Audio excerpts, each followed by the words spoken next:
সচিবালয়ের সামনে আন্দোলনকারীদের আঘাত না করেই ছত্রভঙ্গ করায় রাষ্ট্রপতির পুলিশ পদক পেলেন কনস্টেবল রিয়াদ হোসেন। আন্দোলন দমনে বুদ্ধিদীপ্ত পুলিশিং কৌশল প্রয়োগ করায় রিয়াদকে এই পদক দেওয়া হয়েছে।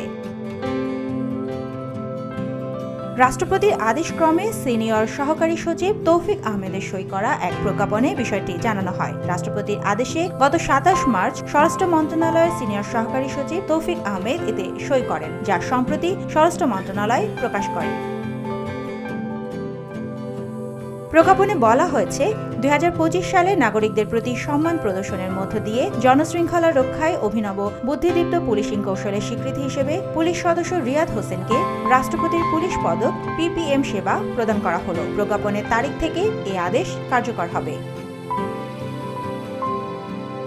অতীতে বাংলাদেশ পুলিশ পদক BPM এবং রাষ্ট্রপতির পুলিশ পদক PPM পুলিশ সপ্তাহে পুলিশ সদস্যদের পরিয়ে দেওয়া হতো। রিয়াদের সময়ে এবার তা ভিন্নভাবে দেওয়া হলো।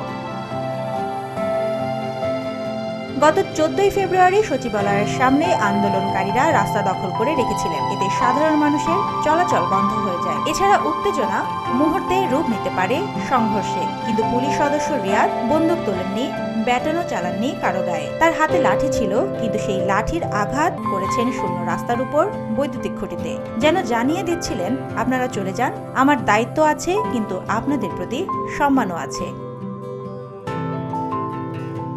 এই সম্মান আর মানবিক কৌশলের এক ঝলক দৃশ্য হয়ে ধরা দেয় সেই ঘটনার ভিডিওতে, যা অল্প সময়ে ছড়িয়ে পড়ে সামাজিক যোগাযোগ মাধ্যমে। শত শত মানুষ ভিডিওটি শেয়ার করে বলেন, এই রকম পুলিশই তো দরকার আমাদের সমাজে। সাধারণ মানুষ, সাংবাদিক, বিশ্লেষক সবাই অভিভূত হয়ে পড়েন এই পুলিশ সদস্যের এমন সংযমী, সংবেদনশীল আচরণে।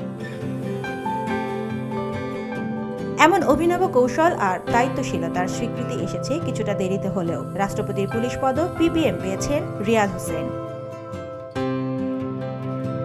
সুবর্ণা মেইজাবিন, দেশকাল নিউজ।